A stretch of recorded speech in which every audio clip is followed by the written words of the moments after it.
ગીરવે મૂકેલી વસ્તુનું વ્યાજ ન લેવાય. રૂપિયાની અવેજમાં ઘરેણાં, જમીન વગેરે કાંઈ પણ વસ્તુ લેણદારને ત્યાં જો ગીરવે મુકાઈ હોય અને લેણદાર જો તેનો ઉપયોગ કરતો હોય તો લેણદાર પાસેથી વ્યાજ ન લેવાય, પરંતુ ઠરાવેલી મુદત કરતાં વધારે મુદત થાય તો પણ તે લેણદાર ગીરવે આપેલી તે વસ્તુને વેચી શકતો નથી.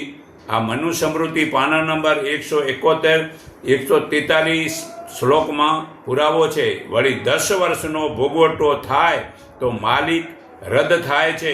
માલિકની હાજરીમાં 10 વર્ષ ભોગવે અને માલિક મૌન રહે તો માલિક પાછી મેળવવા હકદાર રહેતો જ નથી, પણ આ વસ્તુને તે માલિકની ન મટે. એક દાસી વગેરે સ્ત્રીઓ રાજધન અને મૂળ માલિકના જ છે. આ મનુસ્મૃતિ પાના નંબર 172 શ્લોક નંબર 147માં પુરાવો છે. તો ગીરવે શા માટે રાખવું પડે છે? જો પુરુષાર્થ બરાબર ઈમાનદારીથી કરો તો વસ્તુ ગીરવે જ નહીં રાખવી પડે. તો પુરુષાર્થ કેટલા છે? 4 છે. કયા? કે ધર્મ, અર્થ, કામ અને મોક્ષ.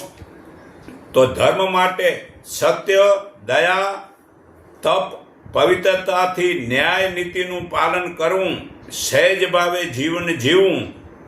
બીજો પુરુષાર્થ અર્થ એટલે ધન જાત મહેનતથી કમાવું પૂરી ઈમાનદારીથી. ત્રીજો પુરુષાર્થ કામ પતિ પત્ની ઋતુદાન ભાવથી ભક્ત દાતારી અને સુરીત સંતાન બનાવો તો એ ચોક્કસ મતલબ કલ્યાણ કરશે. અને ચોથો પુરુષાર્થ મોક્ષ. હે અર્જુન, તું સર્વભાવથી તે પરમેશ્વરને શરણે જા, તેની કૃપાથી તું પરમ શાંતિ અને સનાતન સ્થાન મોક્ષપદ પામીશ. આ ગીતા અધ્યાય 18 શ્લોક 62માં પુરાવો છે. તો સંતાન 5 તત્વ આત્મા સદા એક સમાન છે. સનાતનનો અર્થ થાય છે 5 તત્વ આત્મામાં સદા એક સમાન છે. આવી સમજણ જો પડે અને સારું પુરુષાર્થ કરો તો ક્યારે ગીરવે વસ્તુ રાખવી નહીં પડે.